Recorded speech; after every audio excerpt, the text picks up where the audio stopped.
Good evening, everybody, and welcome back to the FFR Rando Marathon presented here on the Final Fantasy Randomizer channel, playing not Final Fantasy Randomizer. We'll actually get to that later. We are getting set up for Final Fantasy Mystic Quest Randomizer, featuring the three runners you see there on your screen, Hebix, Sir Linkalot, and Giga Atomia. We are raising money for the Liam Foundation, an LGBTQIA plus organization out of Rockford, Illinois, whose mission is to encourage, assist, heal, and empower our LGBTQIA plus community through respect, advocacy, and passionate hearts to promote thriving in society. We've done a fantastic job so far. We've raised over $1,100 for our goal, which is over our original goal to begin with. So fantastic job, y'all. But we got plenty of stuff to keep on raising money for throughout tonight and through the rest of the marathon. We are getting ready, of course, for the Mystic Quest Randomizer, which is going to be coming up shortly. Coming up after that is going to be a series of Jets of Time showcases overnight, so those are all going to be fantastic. But let me give you a little bit of a heads up as to some of the incentives that you can donate for tomorrow. For instance, whenever we get to 8:15 a.m. Eastern, we have the DAB Bingo Final Fantasy Randomizer section. And we already have the DAB upgraded to Blackout Bingo. We already have four Forced Party members. We already have Entrance and Floor Shuffle turned on. But we can still command everybody to yeet the ribbon and the masa out of Sky 3. That's $80 donation, and we still need to fill that whole thing if you wish. We also have the Fazanadu randomizer that's being run by Notlob and Tundra83 tomorrow morning. That has a pallet randomization incentive that is also $80. Then we have an FF5 Career Day randomizer, which is going to be run by Fiery Blizzard right around noon Eastern Time tomorrow. That has not only an incentive to enable 4-job party mode or fiesta mode, which is $80, but once that is turned on, then it becomes a bid war to determine those 4 jobs, and all 4 of those slots are open. So there are plenty of things to donate for now that we have met tonight's incentives. There's still plenty of stuff to go ahead and get started with tomorrow. So go ahead and keep those donations rolling in. And of course, keep me adding to my hat stack because we are at 4 hats so far. We are 55 away from a 5th one. And I want more than 5 on my head by the time the host duty ends in a couple of hours. So keep it coming, y'all. Thank you so much, Karant. And hi, everyone. It's me, Woat. And I am hoping that y'all can hear me. Yeah, I can certainly hear you, and I think everybody else can too. Yep, There we Fizzle Beef go. is confirming. Yeah, sorry, it's one of those things. Everything got really quiet, and I was just like, is my mic working? Just making sure. All right. But yeah, I am here to be your commentary guide through what is going to be a very entertaining Final Fantasy Mystic Quest randomizer run. If you've somehow missed out on this hotness, then look forward to, well, some entertainment. And if you haven't seen it before, there's some interesting stuff we got going on here. We are doing basically a complete entrance and floor shuffle. So literally every map entrance and every door in the game is going to point to something different, most likely. We have enemy chaos on, I believe, which means basically you're going to be able to see any enemy anywhere, or at least in maps tied to what they are, and they could have any skill just about. So I'm going to go ahead and get these runners loose, and we're going to get this off to a incredibly entertaining start. So yeah, basically, this is a Sky Fragment Shuffle race. What that is going to mean for our purposes is that we are looking at finding 24 pieces of the Sky Coin in order to access the end of the game. That is the only requirement. There's actually a shortcut that we will see on the world map pointing to where we are going. And yeah, we are already jumping into the 3rd area of the game's dungeon for a room. I guarantee we will not be still in here when we go out the door. And yeah, now we are in the giant tree. So that's how this works, is every door can go somewhere. We can't really do anything on that map because to move those mushrooms, we need an axe. And we don't have an axe. We have a claw. That's good for climbing walls. And while mushrooms block our way, they are notably not walls. So yeah, this is basically a lot of jumping around trying to find things. We can't do anything there in a live forest because we, again, don't have an axe. Okay, anyway, now we have an axe. So we've got Hebinks deciding to go ahead and start chopping down trees, looking for some of these boxes. That elixir is going to come in handy if we find a tree wither, because that is half of how we unlock Kaylee 2, one of our in-game companions. So because of the way that this whole randomizer works, we're not necessarily guaranteed to find all of our companions. Normally, we would know exactly where to go to find all of our various NPC allies, party members, and whatnot, but we don't have that. Phoebe 1 could be buried deep in some dungeon, and there's just no way of knowing. So, having the ability to unlock Kaylee 2 and hopefully find Kaylee 1 somewhere along the line is very good for these runners. They are going to need to find some help, because Benjamin is the main character, but he is also kind of a nerd, and also just took 139 damage from that attack when he has 40 health, so yeah. But, yeah, Hebbings unfortunately didn't save before getting obliterated, but knows that, you know, the only thing of value that he saw was that, elixir.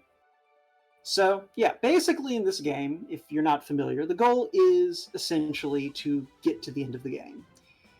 And the randomizer offers several different conditions for go mode. Like I said before, we are doing Sky Fragment Shuffle, and Hebbings just found our first piece. And our first companion. So, essentially, we are looking for the ability to get to the end of the game, which is these 24 Sky Fragments, and the ability to actually beat the game when we get there, because the final boss, kind of difficult. But yeah, so having found Reuben 1 is actually really good. Reuben, not necessarily the most complicated character, but he's got pretty good defenses, decent health, and pretty solid attack capabilities. So he can carry you through a lot of fights. And the nice thing is, your main character doesn't have to survive the fight. You just need to make sure someone on your team is alive at the end of the fight to get experience. So, and we saw that there. Hebbings' Benjamin was dead as a doornail, but Reuben was able to get through it. So, we are probably going to see a lot of dead Ben for the first 30 minutes or so, just because right now our best defense is that Cupid locket that we pulled out of that box in that back ship room. And yeah, so we are also playing with basically a complete item shuffle. Battlefields and NPCs are prioritized, meaning if you're familiar with the Final Fantasy I randomizer, those are incentivized locations. They're guaranteed to have some form of key item, whether that is armor, magic, or progression. But we also have box shuffle going on. So those brown boxes there are guaranteed to have consumables. That's going to be your potions or your weapon ammunition once we have a character that actually has an ammunition weapon. The red boxes, meanwhile, are your key item boxes. Those are the ones that are guaranteed to have weapons, armor, spells, or progression. So, altogether, we are looking for a lot of nonsense.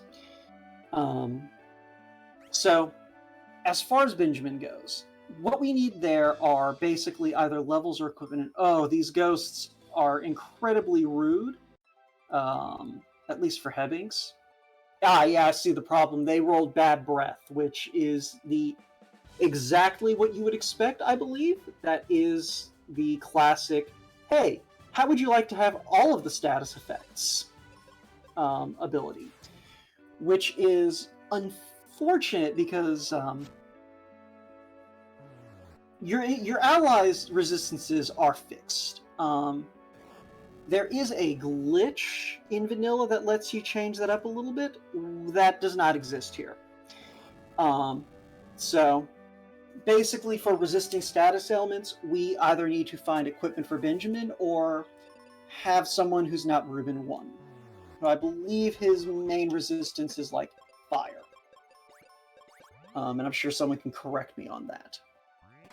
But, okay, so there's our Quake spell. And one thing to point out, that the randomizer added relatively recently. If you look in the lower right corner on Hebbings and Giga's screens, you will see that Quake spellbook is sitting right there. That's basically just for our benefit as viewers. That's to let us know what the last thing these runners picked up was. That was a key item. And yeah.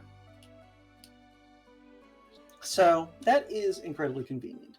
Meanwhile, Sir Link-a-Lot is actually pushing through this fight that stymied Hebbings and finds something that Hebbings doesn't need. So the charm is an accessory. We already have the Cupid Locket, which is a better accessory. All equipment in this game is purely linear in terms of if you have the better version of a piece of equipment, you just have that piece of equipment, that better version. Yeah, there is our river coin. So altogether, we are kind of just digging through this dungeon, or at least Hebbings and Giga are. It looks like Sir Link-a-Lot may have bailed. Yeah, he's going to go ahead and clear out this battlefield over here. So, for folks who are unfamiliar with Final Fantasy Mystic Quest, instead of random encounters, as you've already noticed, there are monsters just on the map. But on the world map, there are these locations called battlefields, which are basically just, hey, would you like to fight a bunch of battles all in a row and get a prize?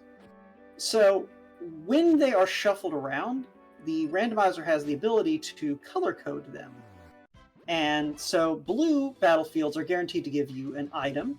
And like we said before, they're prioritized, so they're guaranteed to give you a key item. Green battlefields will give you cash. Gray battlefields will give you experience.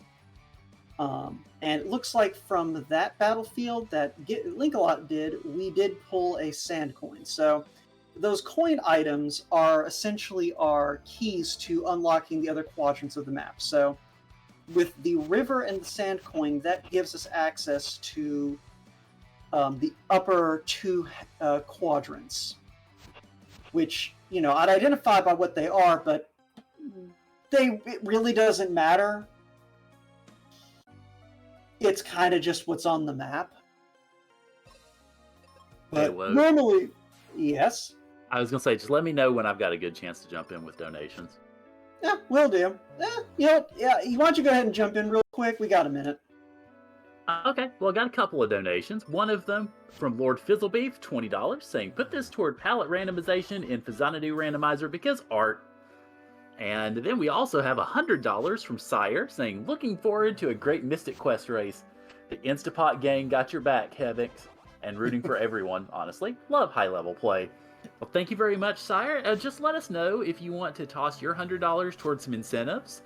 We can get you a list of those incentives, or we can link you to the marathon site so that you can take a gander at them. And, of course, that means another hat, so picture coming shortly.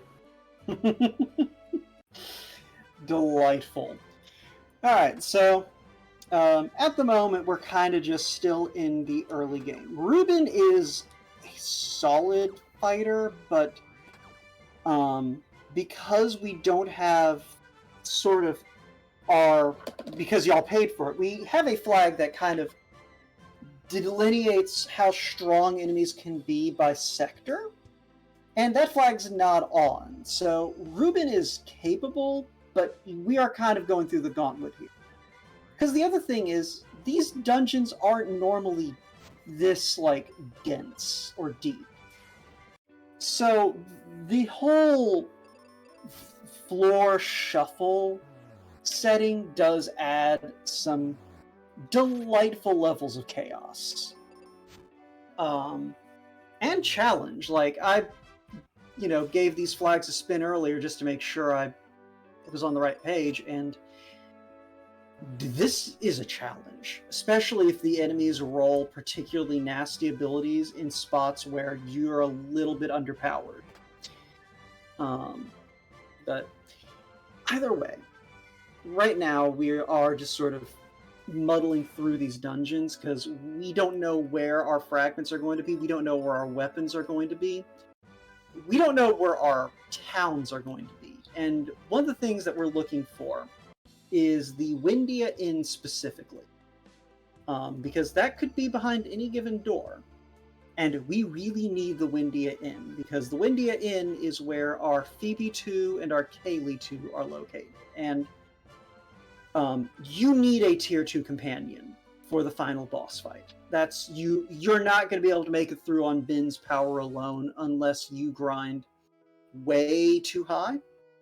And we don't really have that option. Or we kind of have that option, but none of these runners are going to feel comfortable going for that, because all three of these guys, they have been at this for a while. They are all deeply knowledgeable about this game. None of them are going to take the time to grind because they're just going to assume they don't have that. So we really need to find that Windia Inn. The nice thing, at least with Ruben, is because we know where Ruben's house is, once we find the mine, the end of the mine where his dad is, we at least will have the ability to unlock Ruben too. We're still going to need to swap Ruben out for somebody to be able to swap Ruben 2 in because of the way that this randomizer works. But long and short, we are looking for just progression right now. And it looks like by and large, we've mostly just been finding Skycoin fragments and a couple of spells.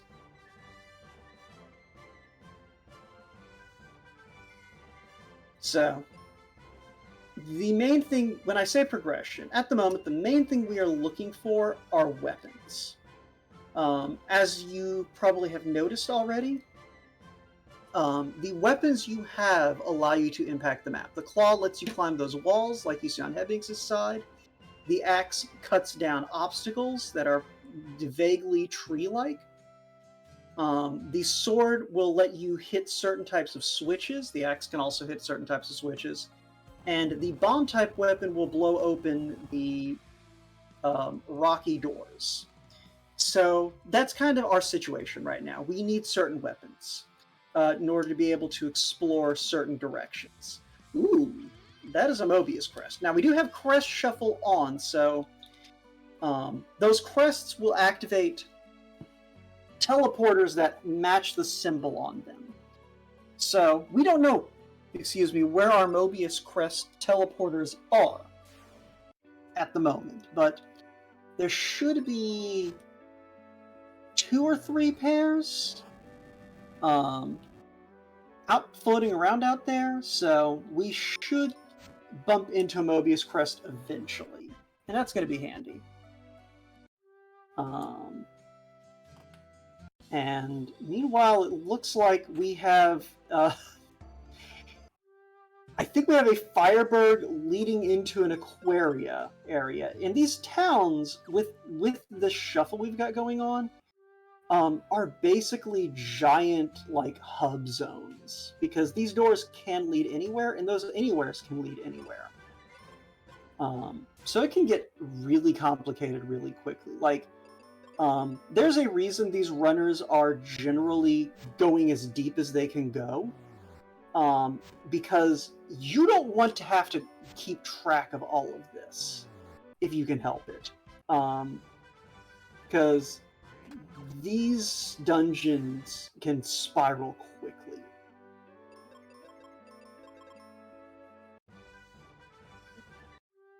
But yeah, so Sir Link-a-Lot going ahead and getting his Mobius crest. Giga shouldn't be too far behind. And then we're going to go ahead and start... Ooh, that mask is handy. Because I believe if we find the volcano, like the volcano entrance, like the map entrance, and someone can correct me on this, If we don't have the mask, enemies will be invisible through that entrance. So, in the meantime, just more spells. Spells are okay. They are definitely preferable for damage dealing compared to that axe at the moment. And they do target certain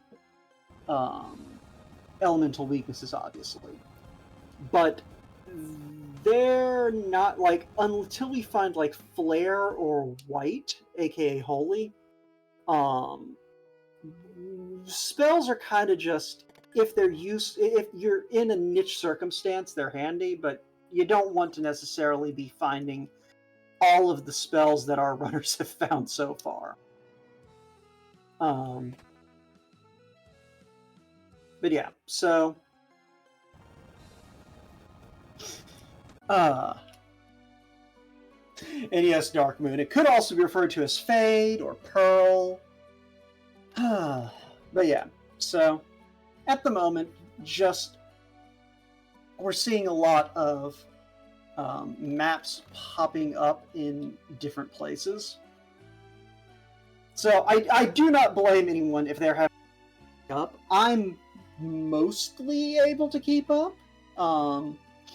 It is one of those things, if I blink or look away for too long, I do kind of have to go, now, where now?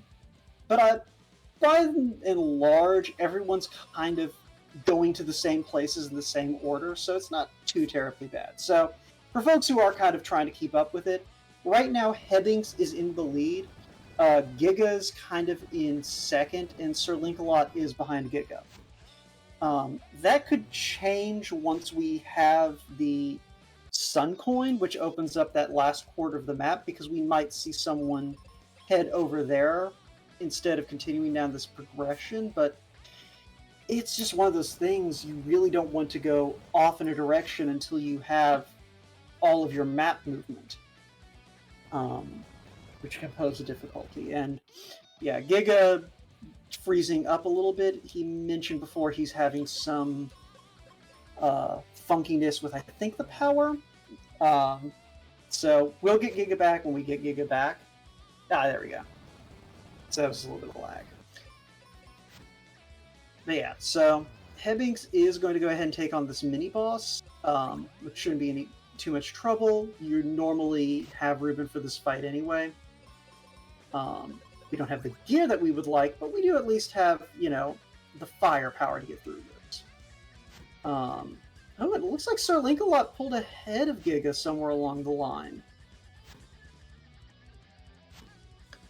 And yeah, Jin rocking some dangerous damage here, but it's fine. We should almost have this fight won. Sorry about that. But yeah. So, Hebbings gets through, and on the other side we have nothing. Yeah, unfortunately, we can't do much else on this screen without the bombs, because all of the other doors in mine are bomb locked.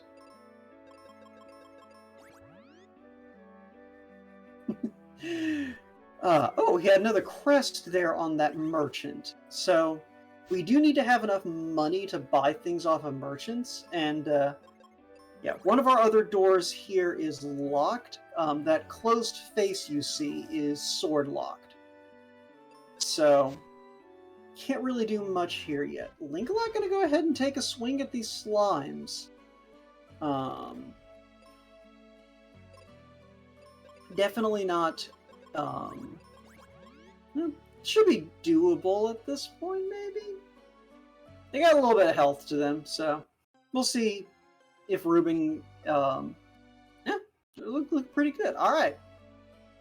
So yeah, one thing to point out, as you can see on Sir Linkalot's side, the life spell in this game will both pick up fallen party members. It's also a full heal. Like all of your HP back. It'll fix status ailments in combat. I think it's out of combat. It doesn't heal things, but there's only a couple status effects that persist after a fight anyway.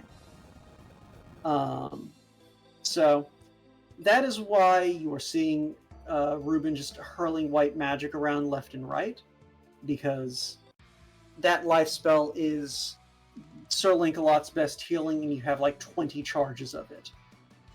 Which is handy, because I don't think we've seen an in on anyone's side yet.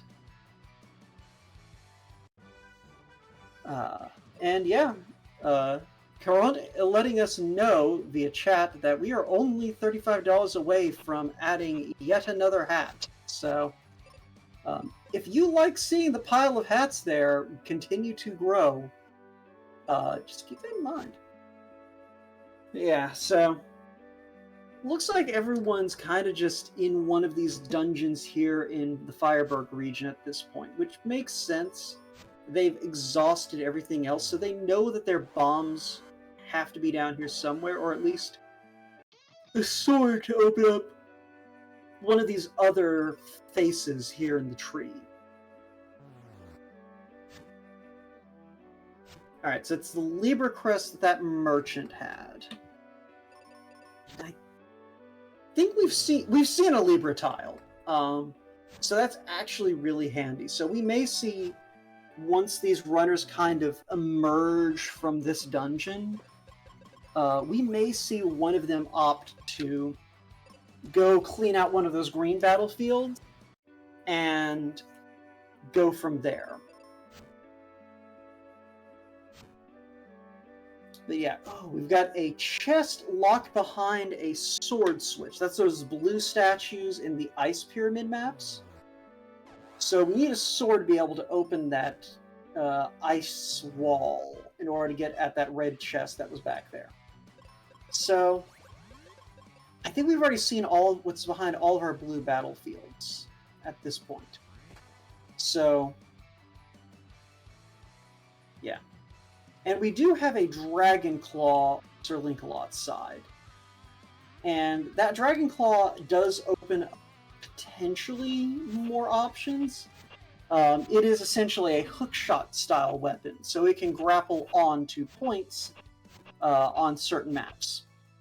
It's also a pretty decent weapon, especially against enemies that don't have status resistances, because it just kind of gives you all of the statuses if it hits you. So, Lancelot taking advantage of that. It also does amplify the effect of spells a little bit. So, basically, Lancelot very happy to see that. The other two runners will be also very happy to pick that up when they get around to it. And, yeah, I'm not sure what Hebbings is doing. I thought he checked all of the entrances. He may just be trying to pick a couple of fights for money. But in the meantime... Hey, Woat. Yeah. Speaking of money... Ooh. Twill donating $50. Said donation goes to commentator's choice of incentive. So, what you want? I will figure that out afterwards. Actually, have we met the incentive goal for the career day 4-job party? Let me double check. My first inclination would be to say we did not have any money put toward that yet, and a refresh tells me we have not. Okay, well you have $50 put toward it now. Alrighty, so that's $50 of $80 for the 4-job fiesta mode for career day tomorrow morning. And of course that means hat number 6, so 1 second. Alrighty. Shoutouts to Twill from the other room. Anyway, so we are just jumping back to what's going on here. Oh, Lancelot decided to go ahead and take down the dual head Hydra. This is the 3rd boss of the game. You know, I shouldn't be surprised that you wanted to see a new hat, dear. You do not need to bring me a caffeinated beverage. I'm fine. Just talking a lot, and that sometimes makes me yawning. It's what I do instead of umming. I yawn. Which is probably way worse. But anyway. So, ooh, dual head Hydra, kinda nasty. Yeah, that attack is hitting for 300 damage on a character who has 1,000 damage.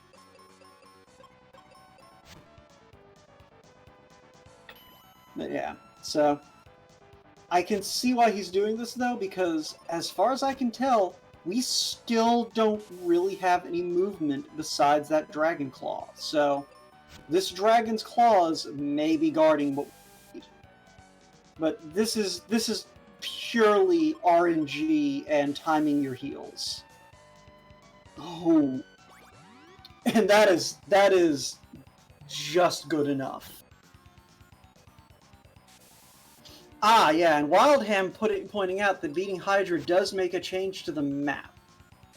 So, yeah, we are probably going to have to go through this incredibly rude boss. But fortunately, it is currently playing nice in that Link-A-Lot is able to survive this. I think this might be the only attack it has, actually, which is a bug that is getting fixed soon. Or not a bug, but an unexpected behavior that's getting fixed soon. In our beta, which, you know, if you are interested in this randomizer, just sitting here watching all of this nonsense go down, ffmqrando.net is your home for getting to try this out. There's a link to our Discord as well.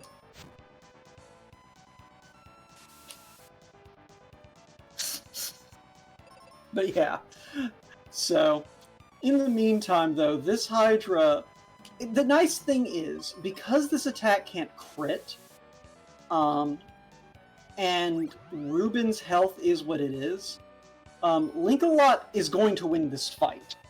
Yeah, there it is. Because the damage is fixed.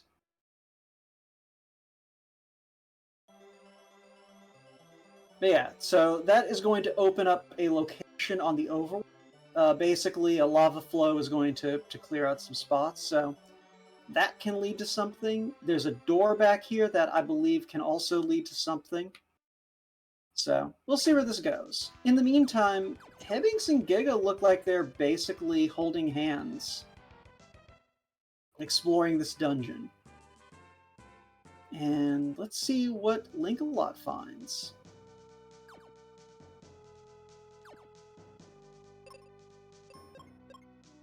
Well, we'll see what Link-A-Lot finds once we actually have something to see.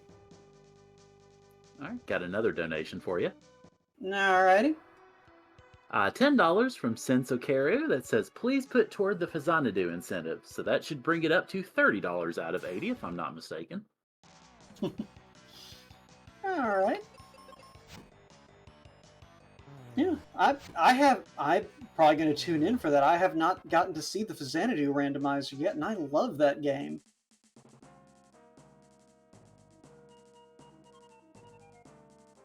But yeah, so we are again kind of in one of those positions where you're just kind of running through maps trying to find something of interest, which I'm guessing that back in the Foresta area there might have been something that was Dragonclaw locked. Let me go look at our wonderful trackers notes real quick.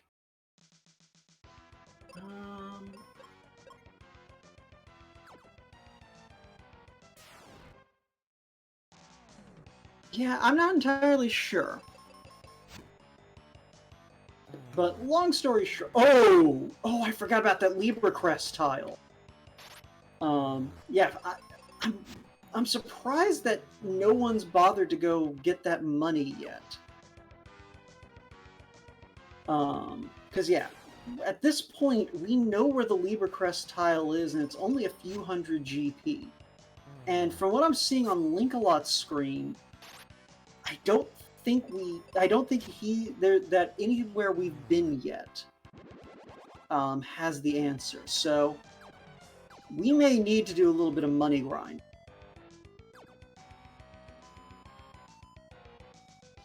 But Hebbings opting to hop into Doom Castle and have a look about. Not necessarily going to be picking up any like we are not here to finish the game. We do not have the Sky Coin built yet, but there are a couple of chests in this area And that's what Hebbings is currently checking out, is if either of those chests is progression, and it is not. So Giga currently dealing with his dual head Hydra. And Linkalot, I think Linkalot is doing some of the exploration that Hebbings and Giga were doing while he was clearing out Hydra's location. So we do have a little bit of divergence at this point. We are, Giga is kind of still catching up with Linkalot's sort of forward momentum. Linkalot's backtracking to see what Hebbings and Giga found. Hebbings has at least forged ahead a little bit, is in previously, I think, undiscovered territory. So, or at least territory that he didn't have the power to visit early. So, that's what we're looking at on that front. But yeah, alright. So, Hebbings is now stymied by a sword block. So, God. Now, we did have the seed vetted, so we know it's completable. It is just the completion condition is very buried somewhere. My money at this point is on that crest, which, it's unfortunate for these runners that they can't see what everyone else is doing to be able to have that perspective of, oh, we need to go get the Libra crest.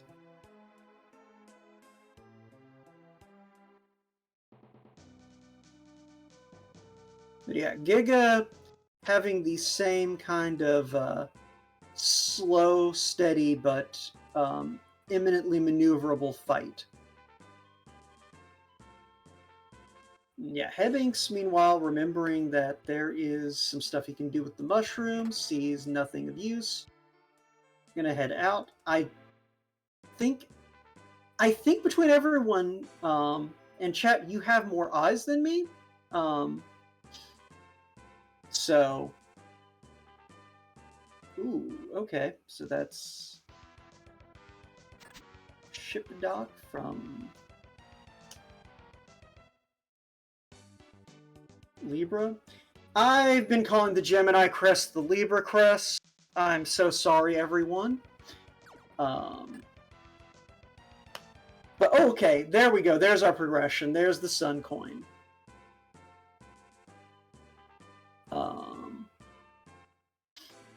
And if you're sitting there going, but whoa, I've been looking around a lot too. I'm just going to point out, I only have the one eye. So anyone who has more than one eye is outmaneuvering me on the eyes on this race. But okay. Now that I've remembered what symbols are, right.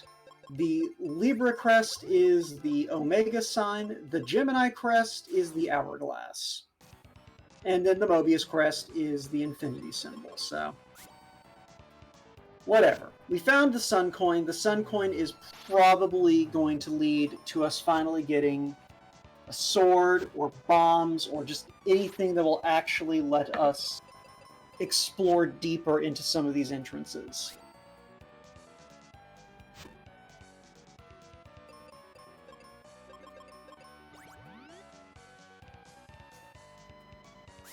So, yeah, so Sir Lancelot back here, gonna fight this Jinn, find that that is not the answer. Giga finally taking down the Hydra. So, Hebbings, I believe, did fade the Hydra. So, current condition is not punished for it. That's part of the reason he's so far ahead of the other two. He did not get stuck in that really, really slow fight. So as long as he continues to fade that location, that's going to be a very nice advantage for him. So there's an inn. When we find bombs, we will be able to buy bombs from that dude if we start to run low. I can't imagine we will, but it's good to have that knowledge that bomb restock is available. So Hebbings Sorry. So Hebbings, pretty much done with a live forest. I don't know if he's checked the Mobius Crest teleporter in here yet, but I think he did, so he should be heading out and he's going to go put that sun coin in to open up the last quarter of the map. And we can see right away that there is already a key item possibility. We have an item check pretty much right after we leave the tower. That was that blue battlefield on the bridge. So that's going to be convenient. And that's a sky coin fragment for Hebbings, so that's nice. And Linkalot finds one as well. So let's see. I believe we are currently looking at the low double digits for most of the runners on the Skycoin fragment count. Like I said before, we need 24 of those to be able to actually finish the game. Yeah, soul stuff, I agree. The lack of bombs is just wretched. We don't even have a sword either, and we've seen like 3 different sword-locked entrances. So it is definitely one of these things where we're going to see some backtracking from at least one of these runners, because there's enough that they've been locked out of so far that they're going to want to go back. And that might be the decisive factor, is who finds what, who follows which blockage first.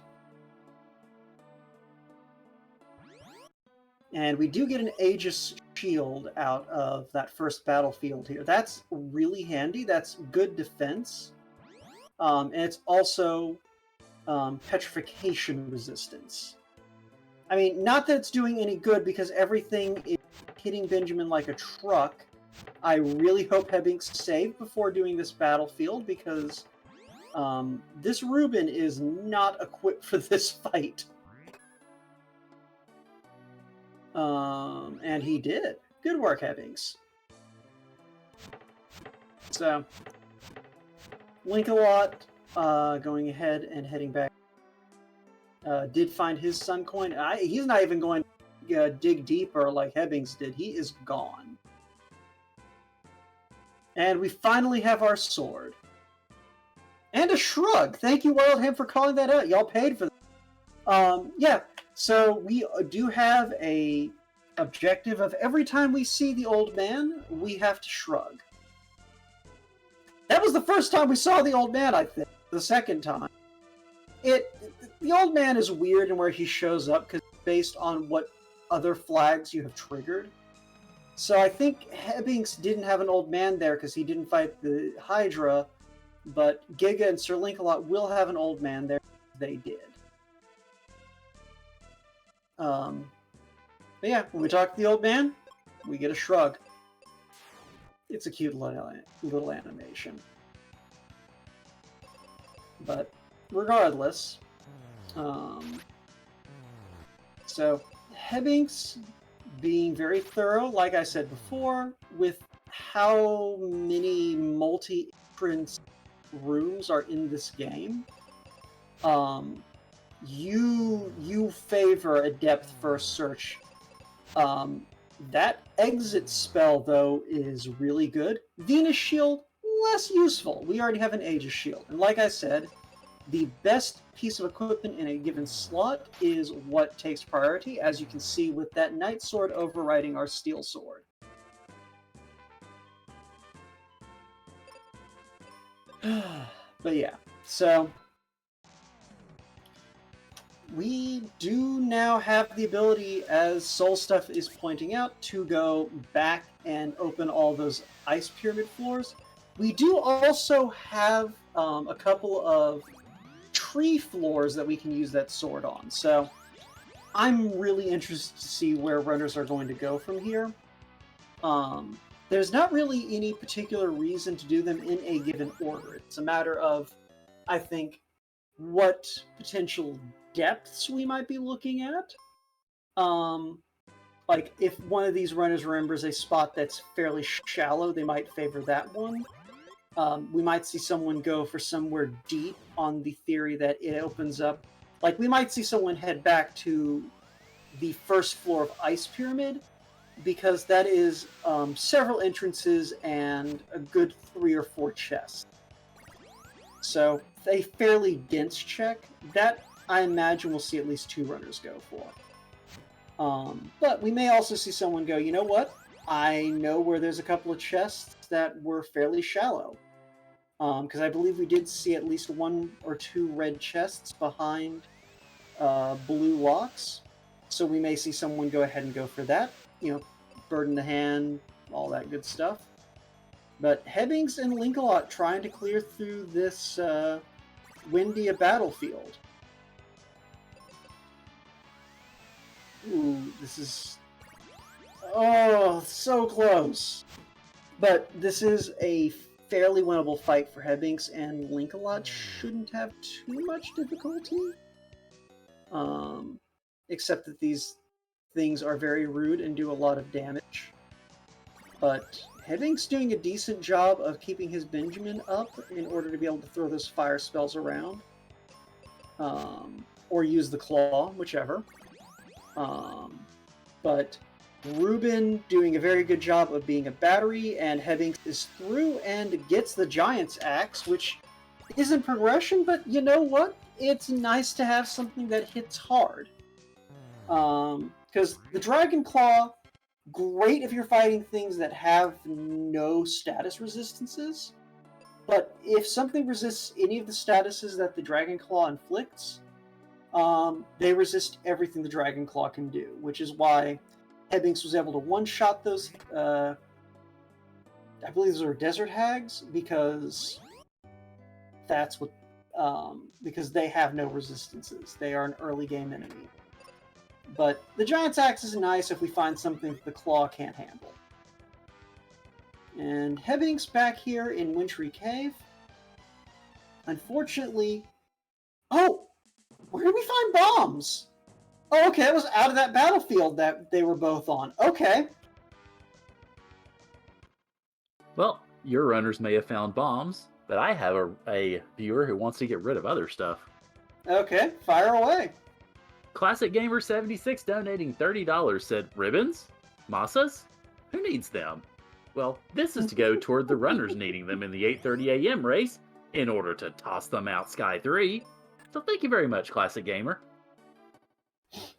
Yeah, that's fantastic. So yeah, just as a quick rundown for folks who need the quick rundown. Bombs in this game do a fixed amount of damage based on your level and the bombs themselves, I believe. Jumbo Bomb is the second tier of bomb. The other thing it does is it will clear out doors like the one that you just saw on Hebbings' side, where there is a pile of rubble. And yeah, they are also AoE. I was getting to that. But yeah, so they're an AoE weapon that does fixed damage. Some enemies are actually vulnerable to explosive damage. But yeah, they will blow open doors in like that. And there's our flare spell. So the good news is Hebbings is at least has the power now to get through the ending, in theory. Flare is fire elemental, but none of the bosses you care about being able to use it on resist fire, so it is just raw damage. So it is very good to have the flare for this purpose. And we are continuing to dig out sky fragments. I think that we saw on Hebbings' side that he is up to 17 or 18. So yeah. Giga also running into this Desert Hag issue, but we will be able to push through it, probably.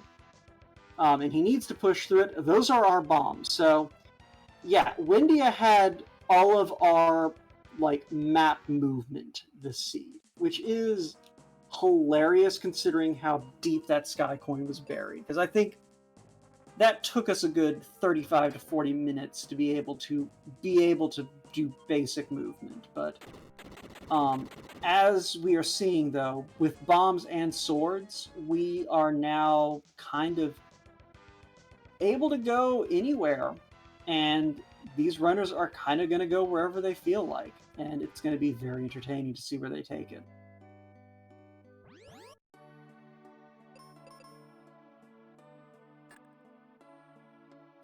And I think Link-a-Lot wanted to pull through the circle.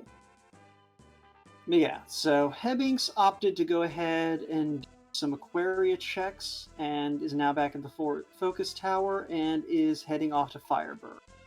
And Link-a-Lot also heading for Firebird. I'm not actually sure Hebbinks found anything with those checks in the Wintry Cave entrances.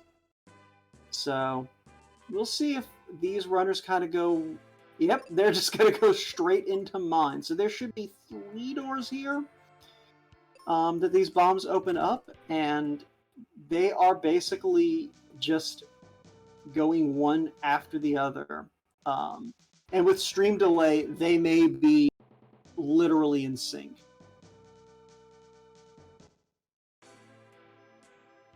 But yeah, so we are going to go ahead and see what is here in this floor of Pazuzu. That leads to actually a room from the mine. Okay. A room from the mine with another sky fragment. So Hebbinks, I believe, is getting close to 20, if I was reading his screen right. These folks menu quickly. So it's sometimes a little bit difficult to keep up with what they are finding. But hopefully he'll have to heal some MP at some point, and that'll buy us the critical seconds we need to see what is going on here. But unfortunately, Giga getting blocked by that lack of bombs. So he is going to need a little bit of help. Specifically, like, one of these sword-locked entrances, if they lead to either the basic bombs or the mega grenades, that's kind of the ideal situation for Giga right now. Because I don't know if he's going to go back and clear that battlefield that gives over the bombs.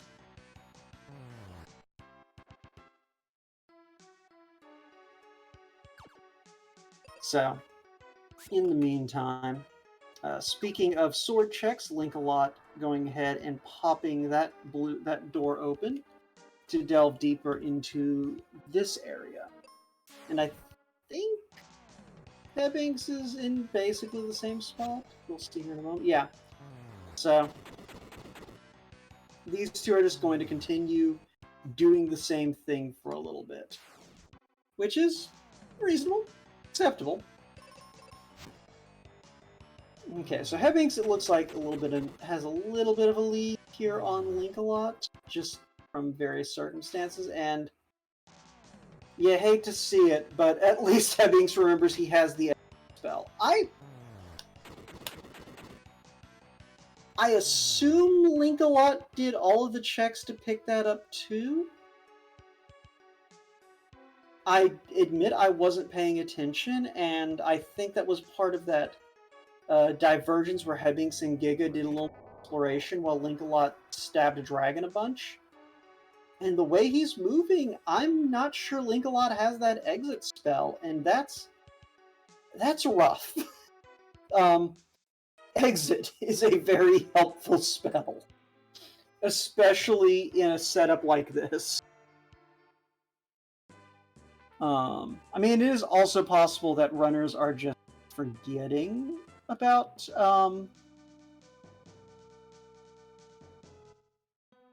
exit, because we went a good 40 minutes without exit, and it's easy to fall into that mental pattern of, well, I don't need to exit anything. But there is our Windia. Windia has, I want to say, 4 or 5 entrance or doors here. So that's a very handy hub.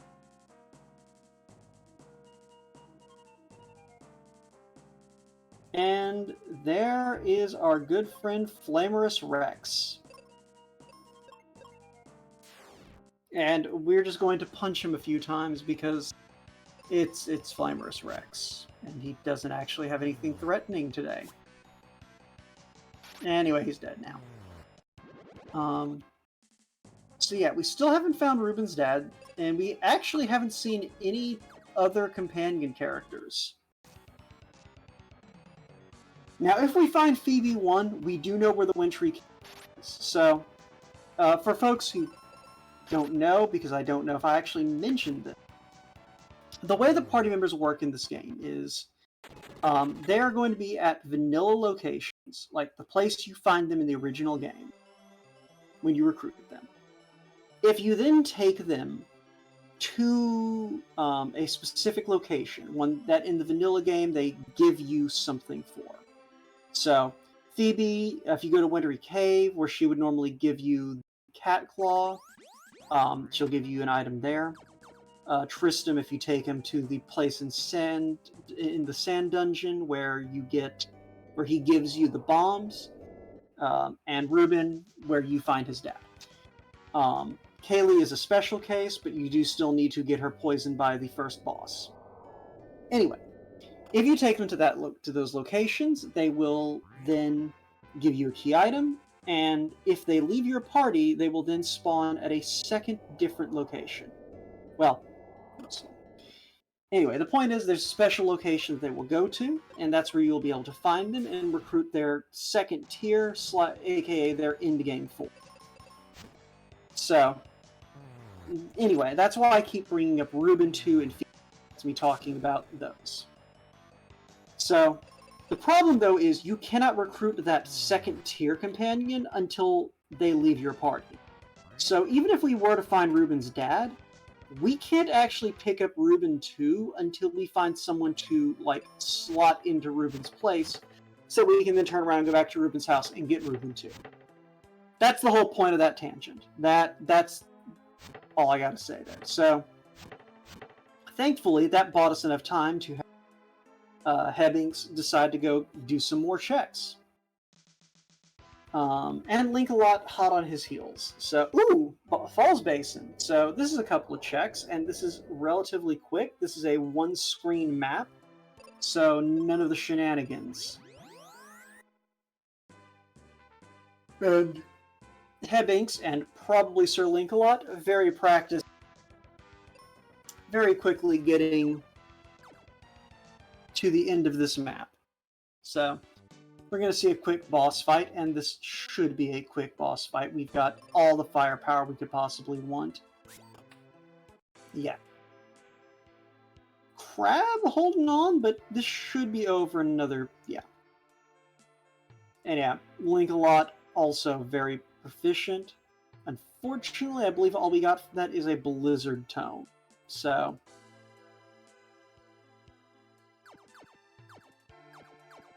tragic that we do kind of miss out on, something more exciting, but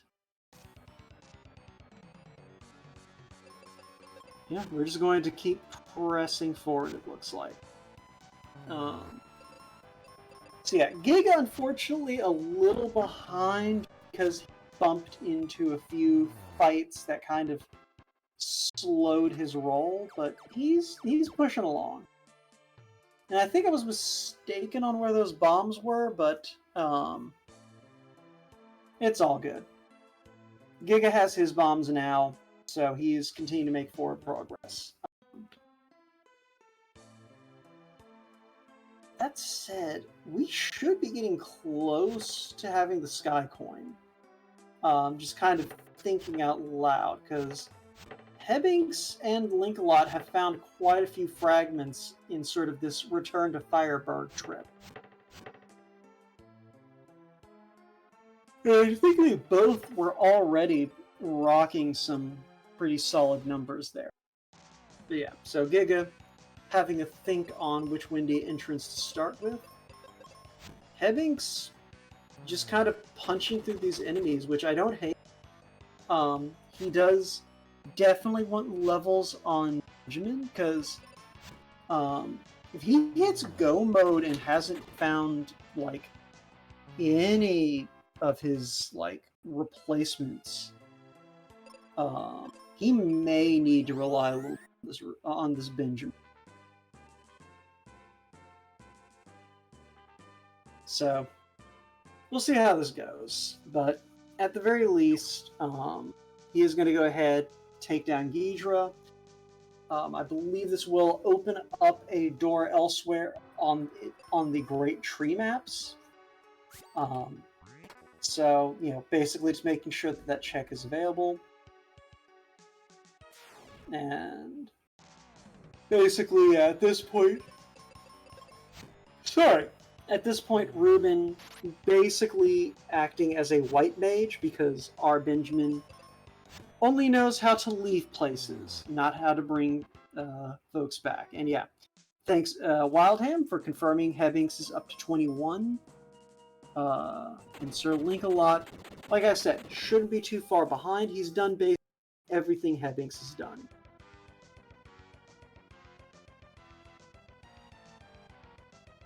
And yeah, this Ghidra, making sure that Ruben has a bad time. Just continuously poisoning the poor guy. But we are through this fight, and Hebbings gonna go ahead and hike on back. Remembering he has an exit spell. And I think at this point we may be looking at a trip into the Ice Pyramid. I don't think we've seen the first floor of Ice Pyramid yet. Now we have a sword, and that might be our next stop. Either to get the rest of our sky fragments or to get something helpful for breaking through one of the other barriers in our path.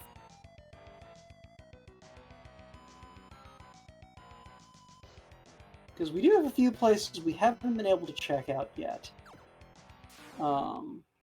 So that is something that we're still dealing with. But I think that Ice Pyramid entrance, or possibly one of the Windia doors, is where we need to go from here.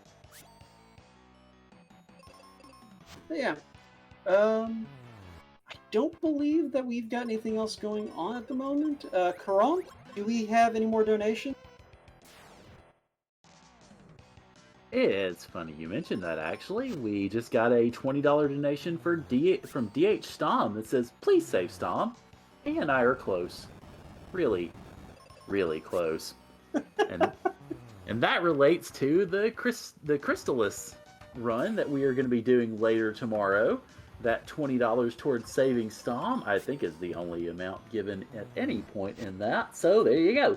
$20 to save Stom for the Crystallis randomizer a fair bit later, tomorrow evening-ish. Plenty of time on that one, and having a little money put toward that goal will hopefully tip people off that Stom deserves to be saved. And alright, so Hebbings finally coming back to fight this Hydra after a good half an hour after the other two runners dealt with it. This should be a much smoother fight because his Benjamin can actually take a punch.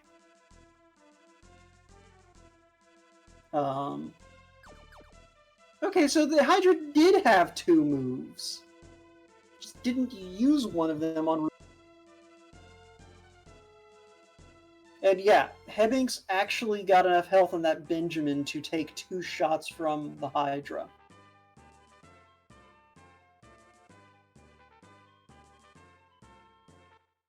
And Link-a-Lot heading... Alright, so Link-a-Lot heading back to do all these wintry cave checks we saw Hebbings do. We know this doesn't really lead to anything. And Hebbings now getting to explore the joys of dual-head Hydra repeatedly blasting Ruben in the face. Okay, Wildham correcting me. The Hydra has 2 movesets that switches midway through the fight. I didn't know that. So yeah, we are now in Fireball City, unfortunately, but Hebbings managing this fight a lot better than everyone else did, because he's not... With both of these characters up, he can afford to be both on offense and defense. So this should be over in the next turn or two, because he's getting some good damage out of... Yep, there we go. You want to know something else that's also over? What's also over? Our runners in the DAB Final Fantasy Randomizer tomorrow having to hang on to that masa or ribbon, because $80 from Caperson that says nobody needs masa or ribbon anyway. Beautiful. Thank you so much, everyone.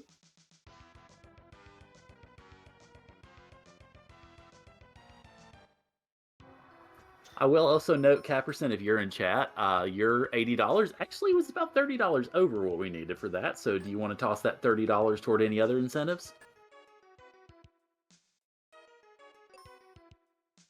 All right.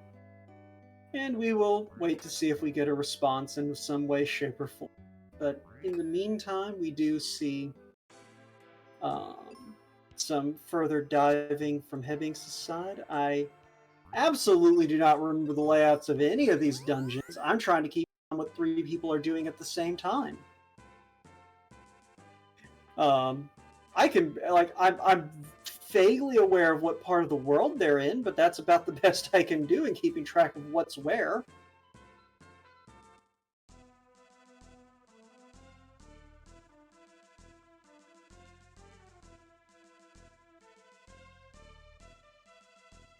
So, but we'll see what's going on here in a minute, because I imagine, even if I don't know where he's going, Hebbing probably remembers where. And of course, it might just be Hebbings has not been this way yet. And I think this is an area we've seen the other runners go to, so...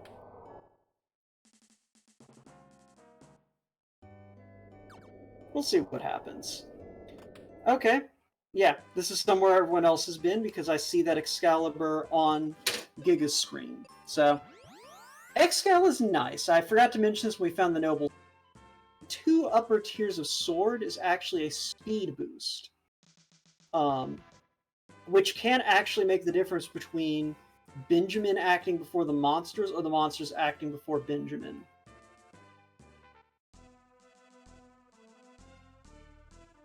So, we are currently seeing a lot of this sort of just getting out ahead of them, clearing out the herd, and then finishing them off. I suspect at this point, Hebbings is probably just trying to find these last couple of sky fragments, because his Benjamin's not in a bad position. He's a little weak on defense. He does at least have the Cupid Locket, the Apollo Helm, and the Aegis Shield. I think he has... Yeah, they found the Cupid Locket earlier, I think. So, he doesn't have anything better than steel armor, so not the greatest defensive position. You would like to have the elemental resistances from the upper tiers of armor, but this should be enough for him to get through even with Reuben 1. Because you just turn that Reuben 1 into a heal stick, and you count on those flares and Dark King rolling low to carry the day. But yeah, Hebbing's getting a lot of mileage out of spell. So that is something that's been very handy.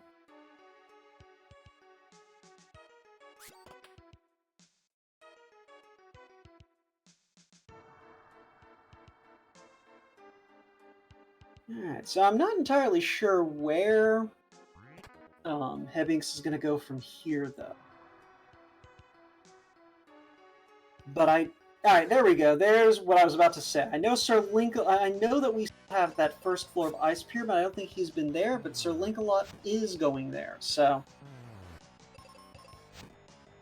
And there's Hebbings's post-Hydra shrug. So, looks like we've got at least one sky fragment in here, and Linkalot realizing sky fragments, so no telling how much more he's going to do before he says, you know what, I'm willing to play this game. I'm willing to go try and take down the Dark King with the setup I have. And when Hebbings gets here, he should also be past the 24 fragment line, so we'll see where this leads.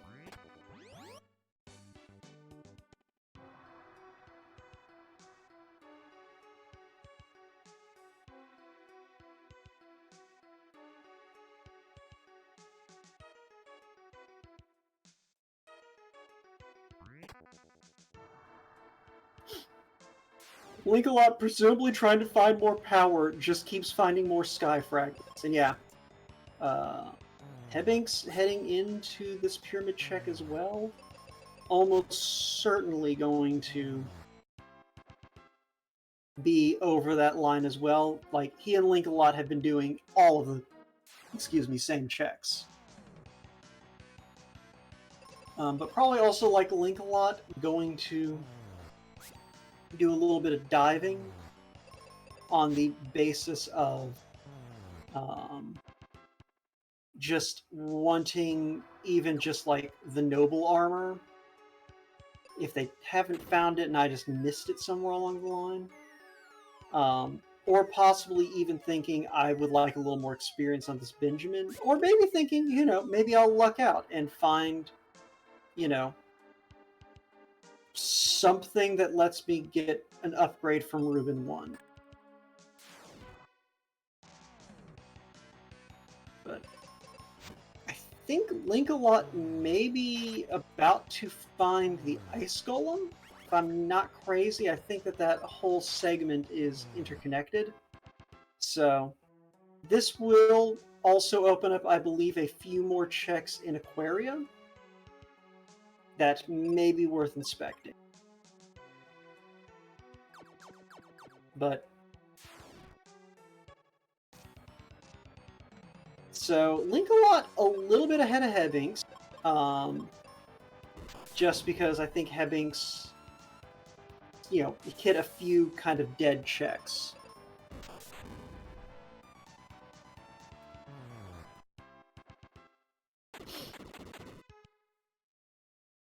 But either way, Linkalot gets through the Ice Golem and probably going to head back to Aquaria, because I think we're in... I have no idea where we are. I'm going to be completely honest. I have absolutely no idea what entrance we're at right now. Okay. Now we know. So yeah, that's going to open up a few places in Aquaria, and the way this seed is going, we don't have to do them. Like I mentioned before, we have a shortcut to the final boss available, and all we need is to have 24 Sky Coin fragments, which I believe Linkalot has. So the only reason to go check them is in the vain hope that we can get access to, you know, if not Phoebe 2, then say Reuben's dad and literally anyone, so that we can, in turn, go get ourselves something useful in terms of party members. Alright, and thank you Soul Stuff in chat for confirming that we do have 24 fragments on Hebbings' side. So, yeah. So at this point, you know, so I guess I can talk a little bit about the end. So, the main problem that these runners are looking toward is Dark King. Because one of the first things that this randomizer corrected was that fun little bug that lets you cast Cure on Dark King and skip most of the fight. So these runners are going to have to beat Dark King legitimately, and Dark King is not nice. Dark King does a lot of very rude things. And we do have, ability shuffle on. So some of those rude things are no longer on Dark King, but Dark King can still hit like a truck. So you want to be able to actually clear through Dark King in a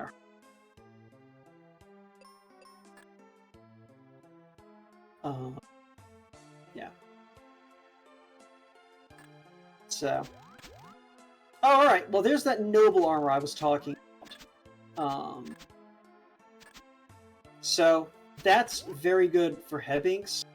That makes that Dark King fight a lot less intimidating. And we should see him head in soon unless he wants levels or he wants that Gaia armor.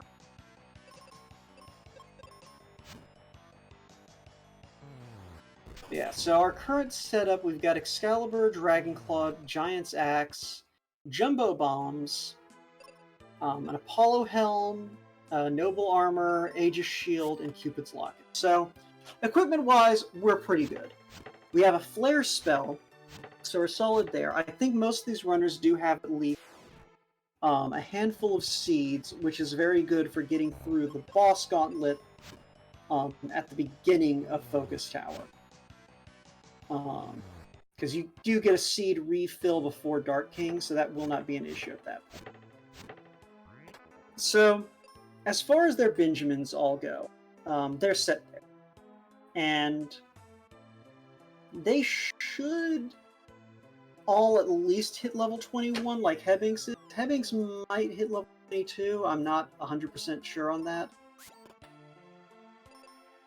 That should be manageable depending on as we see.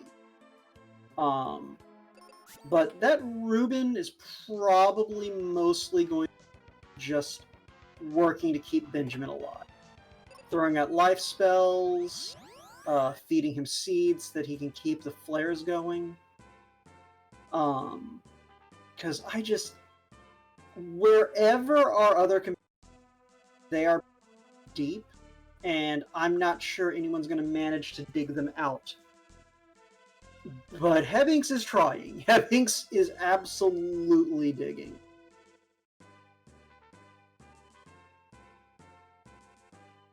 And meanwhile, Sir Linkalot is heading back to the Aquaria region to do whatever he can down here.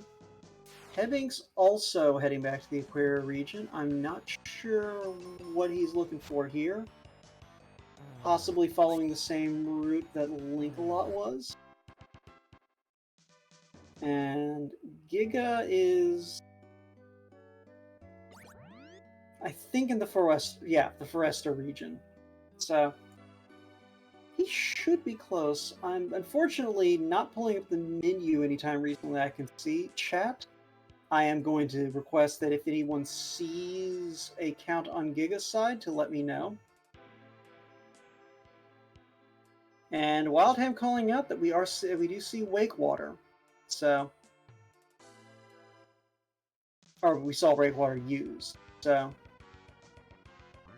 ooh, and here's a Medusa fight. Linkalot absolutely going to stay for this. Medusa can be rough. So you may have already noticed this in Falls Basin, but just for clarity, we do move around a few of the chests and boss locations in order to make the mini-bosses have more. So, when this Medusa goes down, there will be a box in her place. It might be a red chest, it might be a brown chest. There is no way of knowing until Medusa is dead.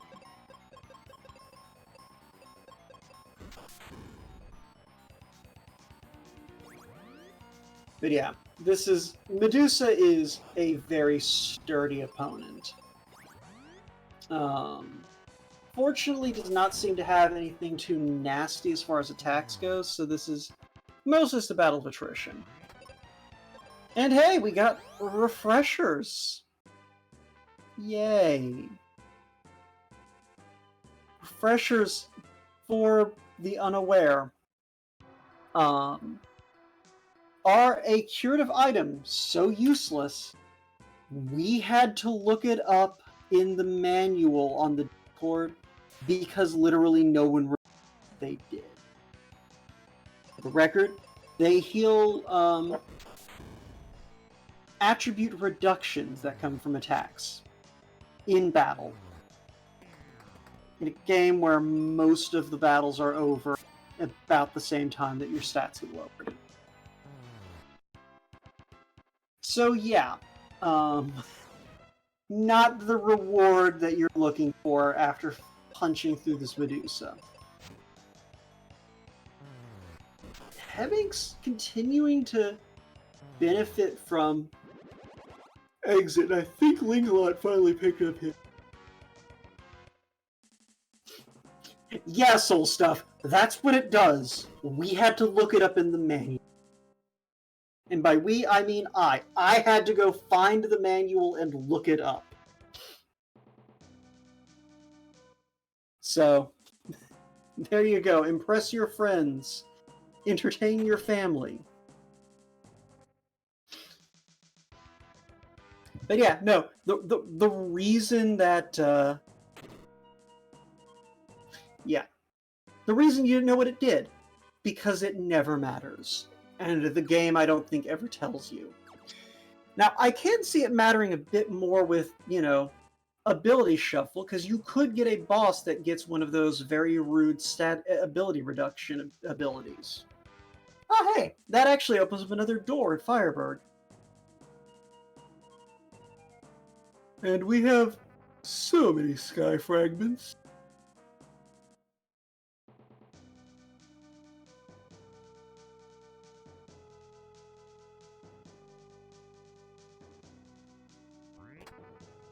And there's the white spell. That is going to come in places down the way. So, I am just going to point out, our go mode is married to the sky coin.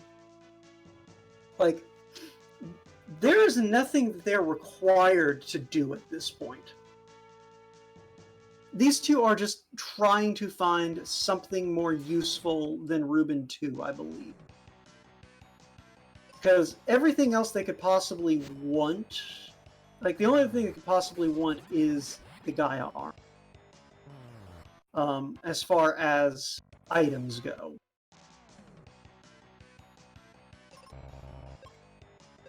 But even then, like, they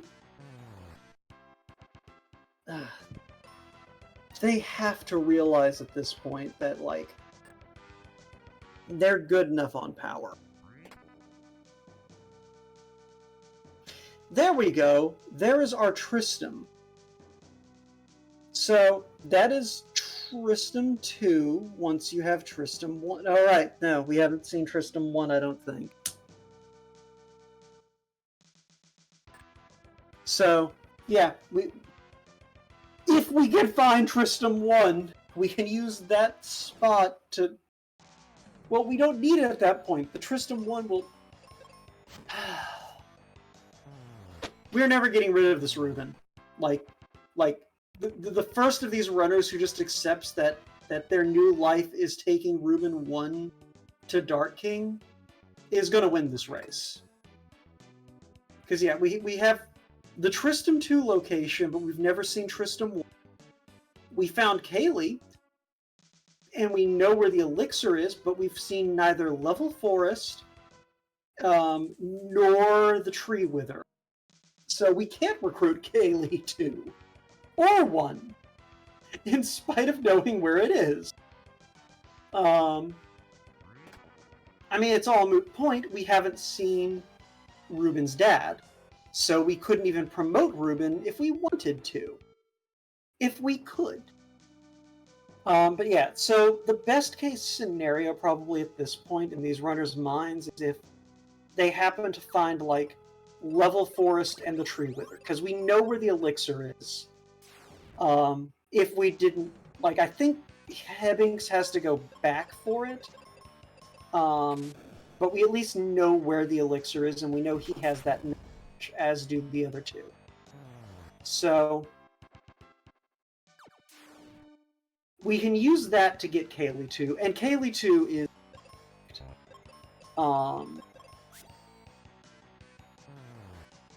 but yeah, I have to assume that is the only reason none of these runners have even poked Doom Castle yet, is none of them want to try and deal with the end game with this Reuben 2 or Reuben 1.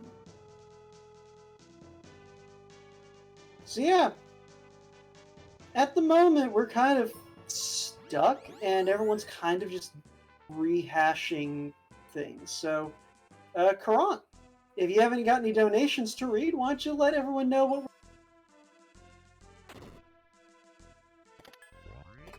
I was going to say, unfortunately, your mic cut out, but I think you're asking me to talk about the charity, so I will. Welcome everybody who may have just joined us to the FFR Rando Marathon.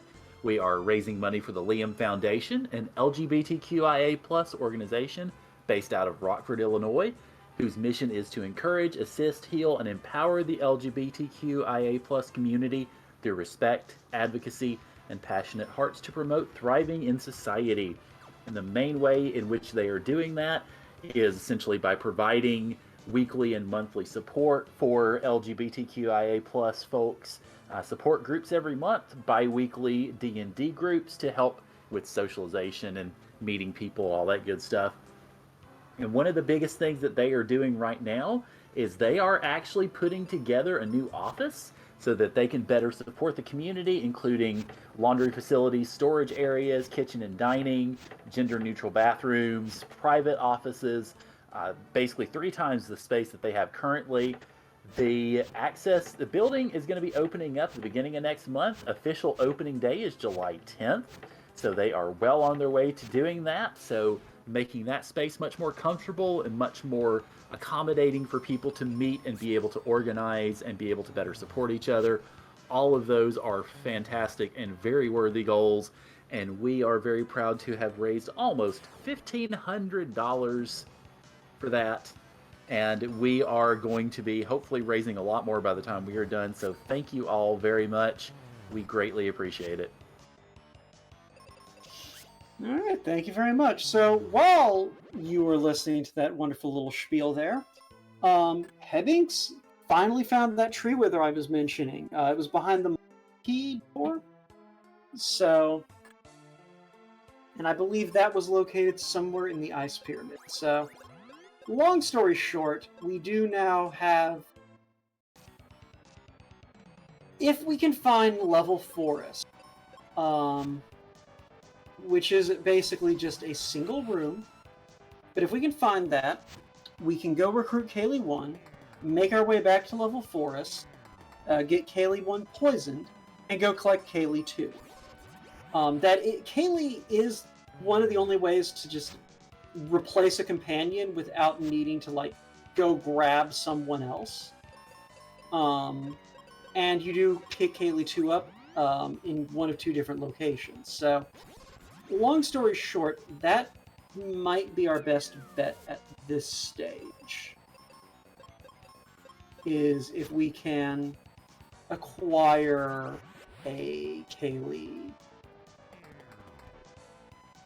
2. Sorry. I just kind of ran out of momentum there for a moment.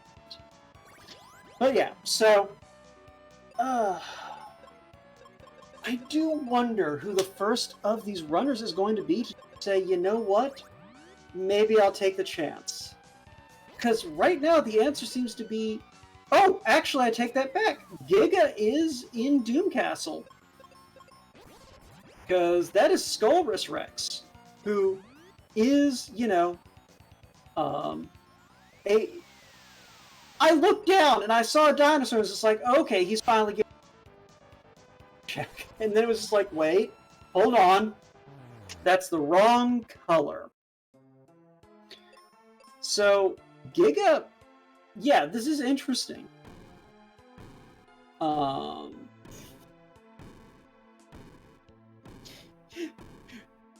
So Sir Lancelot letting us see the forest nose check there.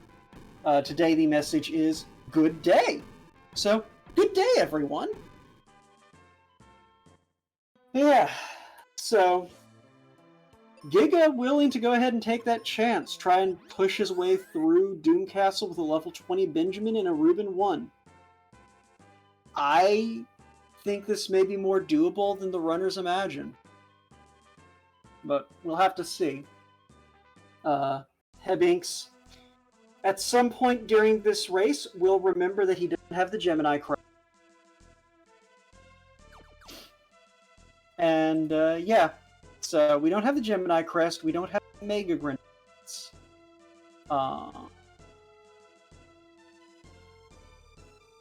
We haven't checked the Tristram Cave, or the chest in.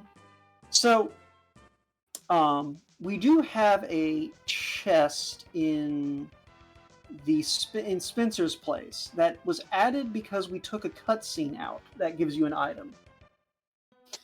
And that is locked with the Venus key, which I believe... Yeah, I believe we found that earlier, and that gives us the Mega Grenades.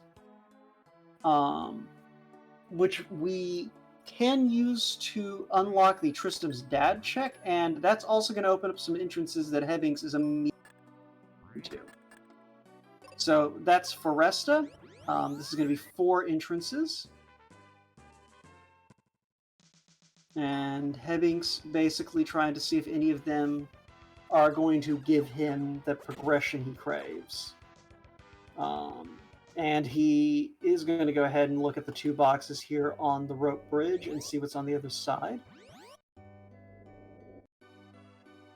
And Link-a-Lot right behind. And like Hebbings saying, you know, I'm good. I'm not going to this tower here. And the back door is Mount Gale? Okay. I mean, why not? Right, alright. Giga through the first 2 bosses here in Doom Castle. Has 3 seeds to his name and a dream. So yeah, Sir Link-a-Lot also going to check out the rope bridge, going to find Mount Gale. Also going to go ahead and do it. Oh, no! Going to go ahead and say, you know what? There's not really much here. I'm not going to bother. He's instead going to go check out where the top of Pazuzu's tower leads to. I'm a little bit surprised by this. I would have thought he would have tried the Libra Crest first. But you know what? He's much better at this game than I am. Yeah, meanwhile, we do have Twin Head Wyvern down on Giga's screen. And it looks like this is also very happy to keep spitting fireballs at our runners. And Sir Link-a-Lot finds Phoebe at the top of, behind that top of Pazuzu's tower check.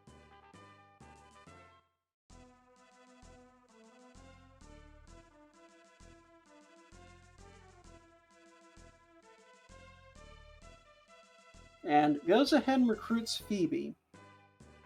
I'm wondering... Okay, so he's probably going to his Wintry Cave check from Phoebe. And I'm wondering if he's going to go ahead and go grab Reuben back so he can set up that Phoebe too.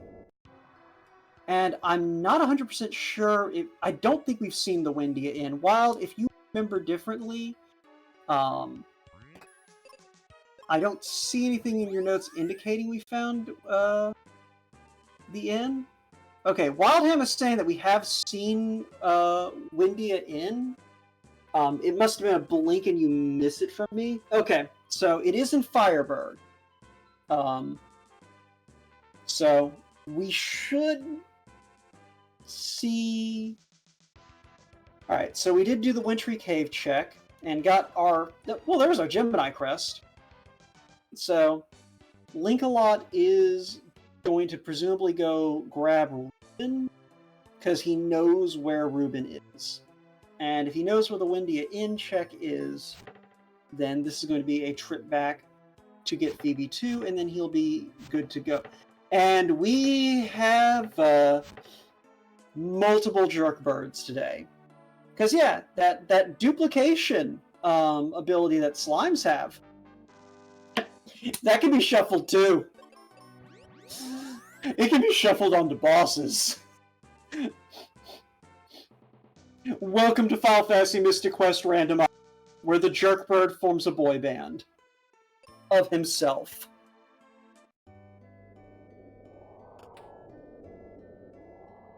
So, yeah. Giga is about to have a bad time. But you know who's not going to have a bad time? Sir Link-a-Lot, who has a Phoebe too. Okay, he's still going to have a bad time. This is a wretched scenario to have to deal with. But Phoebe 2 makes it a little more tolerable. She's got more status resistances. She's got more combat options. Hebbings also heading back to collect, to get the ball rolling with his Phoebe 2. So, he should not be too far behind Sir Link-a-Lot in getting here into Focus Tower, or Doom Castle. Giga having a much better time this time against Zuh. Although, unfortunately, we still have the duplication, but his plan may be to try and just work this one down as quickly as he can, and then hopefully beat down the other one before it becomes a problem.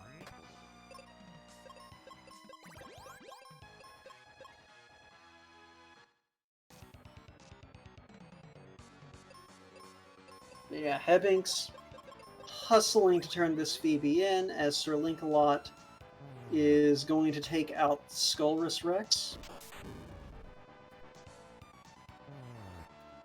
And, alright, Zuh into Paint Me Like Your French Bird mode. And, yep, alright, Hebbings has his Phoebe, and, that is a really convenient place to get Phoebe too. Nice. He's going somewhere. Oh!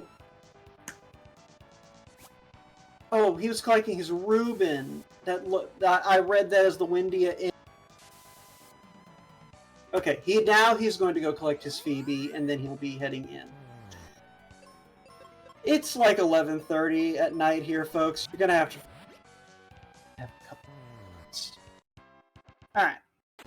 So, Giga...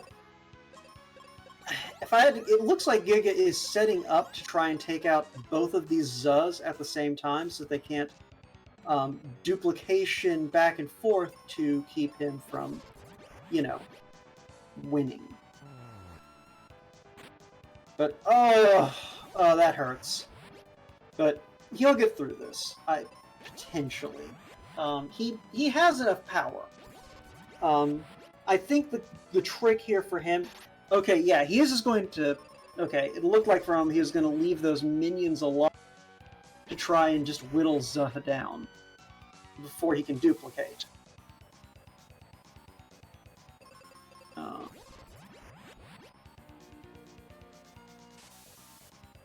But he is going to try and... Yeah, the problem is this Reuben just does not have a lot of longevity.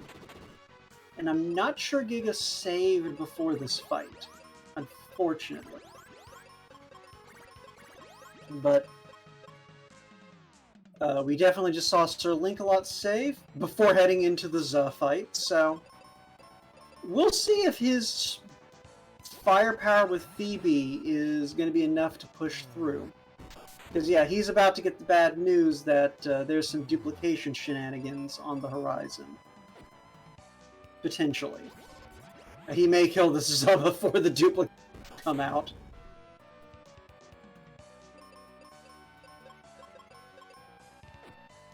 Yeah, no, Za is presently being very polite to Sir Linkalot. This could be... Nope, there we go. There's our duplication. Sir Linkalot is now in a very unhappy place. Potentially.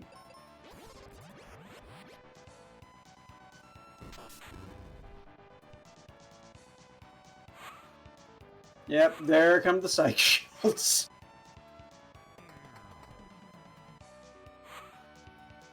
So this is going to be a little bit slower than I think Sir Linkalot was hoping to see, but he should still have the power to get through this. He's got plenty of healing, and his Benjamin did not die there in spite of all efforts by fate to make it so. So he's just going to need to ride out the Psych Shield to deal with the birds just not wanting to accept getting punched in the face with magic. Giga still working his way through the birds. Or still trying. At least still trying. Which honestly at this point, with the amount of work he'd have to do, he may still be saving time over trying to go get Phoebe too, just because we know how utterly buried that was to find. Hebbinks threw his dual head wyvern, so on his way up to deal with the trio on Linkalot's side, but oh, one of them down. Hopefully this is not going to turn into a duplication spam situation. And yeah, Hebbing's going to do the same thing Linkalot did, take out the two side minions, and in the process discover the joys of various birds. A multiplicity of birds, one could say. But yeah, Linkalot should be done here. Because he's put in a lot of damage on the... And yeah, there we go. Linkalot through. So Linkalot will be our first runner to get up to confronting the Dark King, and Hebbings does not see the duplication! Folks, we have a race! Now, traditionally, I stop to talk, to let the first act of Dark King's music play, and I'm going to do the same thing today, no matter what it is.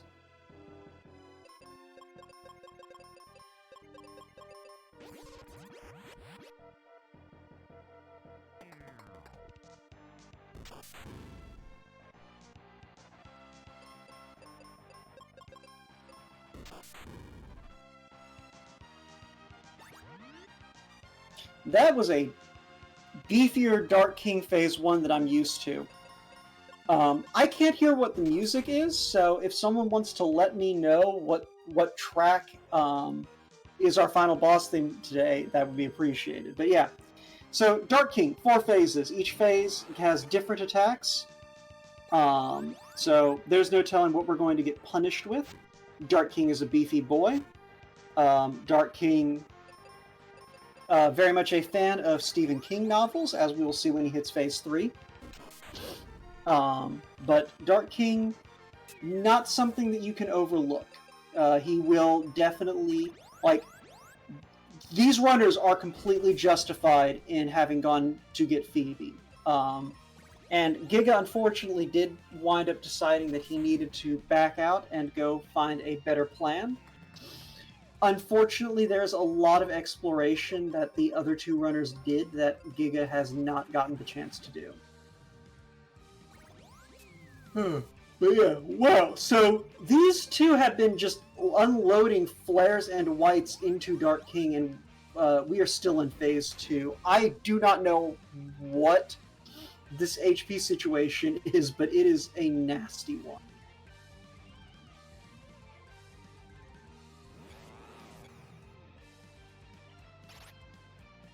But, yep, there we go. If you're an arachnophobe, I apologize for this, but, I mean, honestly, this is less of a spider and more of the suggestion of spider. But we should soon be seeing a tentacle monster as our final form. That's. I know how that sounds, but you just give it a minute. Dark King is going to transition into the 4th phase here in the next turn or two, probably. But yeah, thankfully, the abilities he rolled today, none of them nasty enough to be a problem, so we're able to kind of keep up with our healing. And okay, yeah, this is a beefy one, and Link-a-Lot went down to something. And yeah, there we go. Dark King, tentacle monster form. I tried to warn you. But, yeah, so when the screen glows red, if Hebbings can push through, there we go. I said screen, I meant Dark King, but there is your first place finisher, Hebbings. With an official time of 1 hour, 41 minutes, and 10 seconds. Turns out we needed that 2-hour estimate. But yeah. I see we have folks down there. If someone wants to check and see if Hebbings wants to come up, I would appreciate it. There we go. Hey Hebbings, GG. Hey, GG's. Alrighty, so let's talk about the difference between go mode and being ready to beat the game. Yeah, no, it's like I hit my 24th shard. It's like I still got Ruben 1. And don't get me wrong, Ruben was a bro this entire run because I didn't see anybody else but Tristan, and I'm not taking Tristan. That's just not happening. But this was more. Tristan 1? I did. No, well, I didn't actually see him. I saw his cave, and then every time I saw it, because I saw it twice, I noped out both times because I was like, no, that's Tristan. Get out of here. All right, sorry for interrupting. Carry on. No, you're good. It was like the hunt for Phoebe seed, and I was telling the guys in the room because we could all hear each other talking. It's like I'm gonna have words with Ham when we get done with this because the route to get to Phoebe was let's say a thing. Look, I saw how you requested it. You requested for the seed to be vetted and beatable. You at no point said that the seed needed to come in, a comfortable margin underestimate. Oh no, you're not wrong. And I mean, we're 20 minutes under, and I see Sir Link-a-Lot is way better equipped than I am. I don't know where in God's green earth he found life. I am a little jealous. I'm not gonna lie. I don't know where he found it either. 3 of you. I have 1 eye. It was not easy. Yeah, but I mean, he actually took a wipe to Dark King. Y'all got into Dark King at the same time, and he ate something in the 3rd phase. Oh, that's unfortunate. I was playing it extra safe because I didn't have life, and that might have been all the difference. It's just a matter of because when you have life, you approach it differently. You're like, I have a safety net, whereas if you don't have life on Ben, you have to approach things more cautiously. And while it might be a little slower, it looks like it worked out for me in the end. Yeah. I was about to melee wizard, don't worry. So, Hebbings, the actual thing that made the difference here, do you all know what abilities Za had that you didn't see? Is it duplicate? Because I'm seeing a lot of stupid bird boy band comments here in chat. Yeah, it was. Oh. So Giga actually was the first one in. He went in with Ruben 2. Or not Ruben 2, Ruben 1. Oh, man. And he got roadblocked by Za. And the thing is I feel like he may have been able to force his way past Za. But just the rolls just kept landing the wrong way in terms of what abilities he was seeing. I guess, Rando gonna Rando, and we all love to say that during this marathon. I just got lucky. I mean, I can think back to other races where it's like I was racing Farflu and RTA, and for some reason, Dark King decided to drain Ben and underflow himself for them ever so kindly. And I didn't even see that happen. I think I commentated that race. You did. Yeah. So, the knife cuts both ways. Oh my god. Those crits from Dark King are brutal, man. I was so terrified of those. Like, absolutely petrified. Oh, yeah. But Link-a-Lot pushes through. That's an official time of 1:45:35. Finishing with style with Excalibur. You'll love to see it. Gotta go fast. I think he literally used up his last charge, and Phoebe went down, and he decided to send it, like Joker would say, and it worked out. Yeah, and speaking of him, hey, Sir Link-a-Lot, GG. Thank you. I saw that finish, man. That was stylish. Yeah, as soon as I saw the critical and Phoebe went down, I'm like, not like this again. For the third time, I'm going to lose Phoebe to a crit, and I'm going to have to restart this fight. I was like, maybe I got a charge of flare, and I looked up like no charges of flare. I'm like, well, hopefully he's got like 700 health left because I'm swinging the Excalibur, and hopefully he glows red, and he did. And I was like, wow, thank God that he died to that. Yeah. Hey man, the people in chat asked for a show. We're gonna give them a show. Yeah. So, Link-a-Lot already asked Hebbings' opinion on this. So, what are your thoughts on the difference between Go mode and being ready to beat the game? I mean, I consider Go mode being ready to beat the game, which, yeah, Ruben won. No, that's why I was just like, it's like I'm looking like, if I had life, sure, cure, maybe it's like, what, we'll risk it with Ruben won, but knowing what Dark King had, that would have never worked. But yeah, that was a all right. I just need to find Phoebe too. Let's do that, or even Kaylee. And it was just like I need the tree with her, and it's just like every red box. I'm like, just give me life or cure, and we'll at least go give Doomcastle a try before I keep hunting for Phoebe. But nope. Hebbings did find the tree wither. Did I? Oh, that's right. It was behind the multi-key. That's door. right. I was like, maybe Phoebe will be here. Yeah, the problem was I don't think we ever found level forest. I guarantee you it's behind like a Gemini crest check somewhere. Yeah, because that Gemini crest was so late. Level forest. Yeah, that's right. We still hadn't found that. Yeah. Yeah, I did get a giggle when Phoebe gave me Gemini crest. I'm like, that's where you've been hiding this whole time. That's lovely. I've got like 4 things that are locked by you right now. Where was life? Don't know. Oh, I thought you had life. No, I wish I would have had life because then I wouldn't have had to restart Dark King. I didn't have it either. I was I'm not fighting done on pins and needles. Yeah, I don't know why you got hauled in here, Giga. Oh, cool, dude. I get to be here. Yeah. All right, so Giga, you definitely win the Brave Hero of the Seed award. Because unlike these other 2 cowards, you went in with 1. Yeah, I did. I didn't manage to get it done, though. Kaylee won now. Yeah, I'm looking for level forest. So, it doesn't matter at this point. So, as far as we can guess, it's probably behind Gemini Crest. I don't know where Phoebe is. Which is behind Phoebe, which is behind Mega Grenades, which is behind Venus Key, which is... Help me, Link. I'm thinking of the chain here. Behind Venus Key or no? Spencer had. Well, no, it was just behind Megas because I think Spencer had Megas. Yeah, right. Which was in his chest, which had Venus Key requirement. I have a question. Yeah. Okay. Do I bother?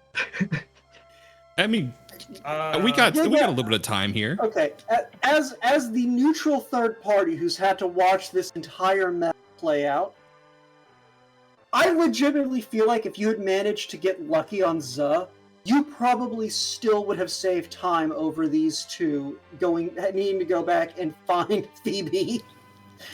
Phoebe is deep.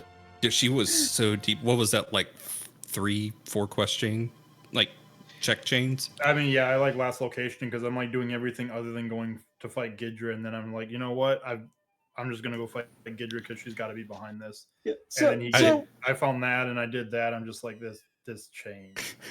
While you're here, feel free to unmute. How long did this seed take when you vetted it? Oh yeah, no, this was vetted. It took a while. I didn't time it. I just thought, okay, I can beat it. It's fine. And but yeah, it was. I can beat it. It's okay. Yo, we gave the worry nice about folks it. here an estimate of 2 hours, dude. So I know I normally personally, it's the commentators and everything that ask the question, but this time Runner's asking the question. Wildham, what did we do to you that made you hurt us so? come on, it's a great seed. Okay, like I said, I think Rebel the beg to whole differ. time, and just the thing that turned to the quest to find Phoebe. It's no, I don't know what people why you wouldn't like it. I will say this is a great showcase of the higher skill ceiling version of the randomizer. Like everybody thinks, Mystic Quest is easy and it's a beginner's game, and it can be, but like I think this does showcase a great job you've done with the randomizer of being able to tune this to different ranges of accessibility. And this is definitely on the higher end of difficulty, where you have to keep track of locations and know your checks and know what your checks lead to and what things can logically be where. So I will say this was entertaining, to say the least.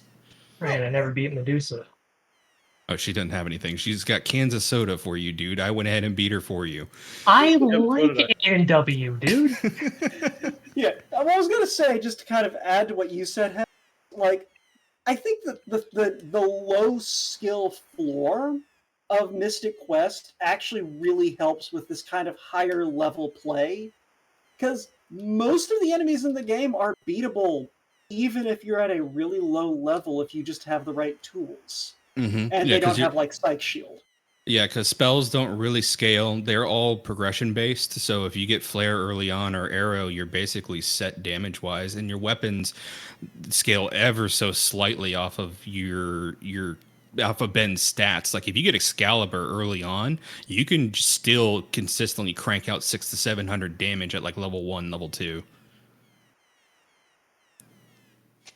So yeah, it's about your equipment more so than anything.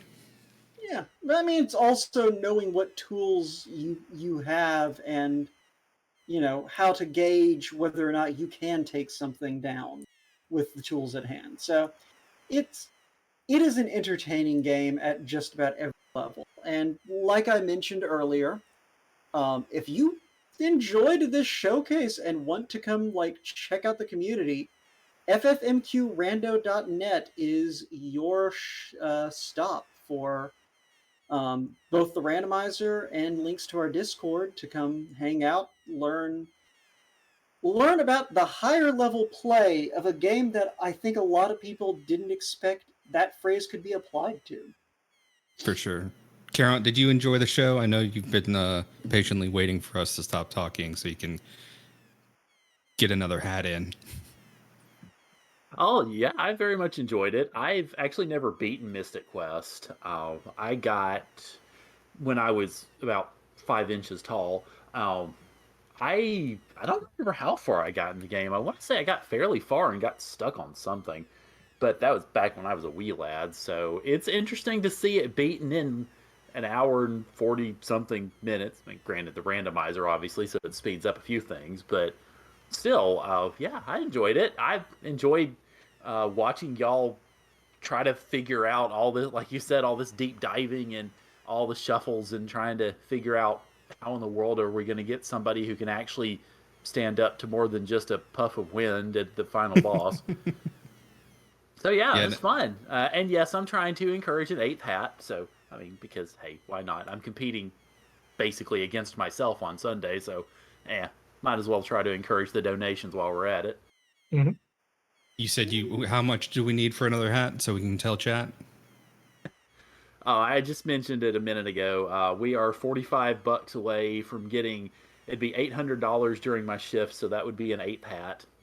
And we're gonna be switching out to the Jet to Time crew in a few minutes, so we're running a little low. All right. But yeah. Yeah, So... I'm done with the seed. yeah. So, long story short, can we get the seed actually posted in the Discord after this? Because at this point, I just want to know where the level forest was. Yeah, of course. We can go ahead and post that in there. And if anybody else wants the seed, feel free to go to ffmqrando.net. We have a Discord link on the left-hand side.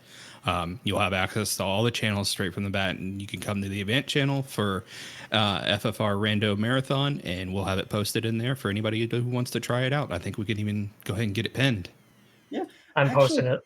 I was going to say, can you go ahead and post the other vetted seed too? Because if this is what Wildham considered marathon appropriate, I really want to know the other one. I think the only difference with the other one is that it had progressive formations turned on, and what all that would do is just make it to where enemies were level appropriate for the region. So Foresta leveled, Aquaria leveled, etc., etc. Yeah, no, I know, but it's one of those things. I really want to know if the other one was also this much of a trash fire. Probably. But yeah. Speaking though of the end of hosting shift, I guess we should probably go ahead and shuffle out here so these fine folks can make one more set of plugs and sign off and get the other crew ready to go for the overnight. But shout outs to you three. I think we already know your thoughts on these matters. But thanks Do for we get F-bombs? Thanks for riding along with us, chat. Stick around. If you've never watched Jets of Time or tried it, it is another fun randomizer. It's kind of like this randomizer where it takes a game that, it's one of those things that's pretty straightforward once you know what you're doing, and makes it so much deeper. So stick around for that if you enjoyed this, because it kind of does the same thing to Chrono Trigger that Mystic Quest Rando does to this. But on that note, we'll clear out of here. Let Karant and Hate the 13th finish out their shifts. So thank you for watching, everyone. Take care. Have a good night.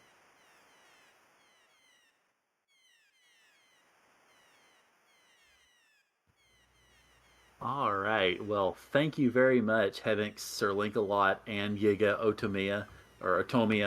Sorry, I'm kind of messing that up a little bit. Okay. But thank y'all. That was a great run of Final Fantasy Mystic Quest Randomizer. It was a lot of fun. I don't know how y'all manage it, but I guess that's what practice is for. All right, so I mentioned that we needed $45 to get a new hat, and we got $45 from Sire. It said, new hat. Actually, hang on. New hat! It's in caps. And then $45 from Hebbings that said, here's your hat. So thank you both for that. That will pretty much bring it to the end of my hosting shift for the evening. Thank y'all for getting so many donations in for the Liam Foundation, because as much as I'm sitting here jawing about my hats and all that jazz, that's obviously what we're here for, is for the donations, for the charity. And that brings us up to, trying to pan up the page, $1,517 donated for the Liam Foundation, which is more than 50% higher than our initial donation goal. And we got it all in about a little over 12 hours. So good job, y'all. Thank you very much. Now, you needing to post your 8th hat. I'm working on that. Hang on. I've got the picture. I just need to post it in a minute. Shush. Let me do hosting stuff. No. Hey, quiet you. Anyway, but thank you all very much. It is very much appreciated. I am going to issue a little bit of a challenge to y'all as I step away from the hosting desk. We are now over $1,500 to the Liam Foundation, and I'm still going to be up for a little bit until I go to bed. But my challenge to you is, by the time I wake up tomorrow morning, and it is time for the dab, bingo, rando, and all that other good stuff that's going to be happening tomorrow morning, I'd love to see us be over 2K. Think we can make that happen? I think so. So we've got a great crew coming in, because we're going to have Classic Gamer take over the host desk, so it's going to be hats off to them. And we've got a whole bunch of folks coming in for the overnight showcase of Chrono Trigger Jets of Time. which is a fantastic game. I am awful at it, as can be seen by anybody who watched me in the latest newbie training that they had. Yeah, I'm not that great at it, but the folks who are going to be running this are way better, and they're going to show you what this game's all about and how to do it quickly, how to do it well, and how to make it look great. So enjoy it, everybody. Enjoy the overnight block, and I will wake up at some point tomorrow morning and see y'all then for some more FF Rando, the Final Fantasy Randomizer Rando Marathon here on the Final Fantasy Randomizer channel, where we'll be eventually running Final Fantasy Randomizer at some point in the morning. Anyway, I'm going to step away, hand the mic over officially to Classic Gamer, and y'all can go at it. So thank you very much, and y'all have a great night.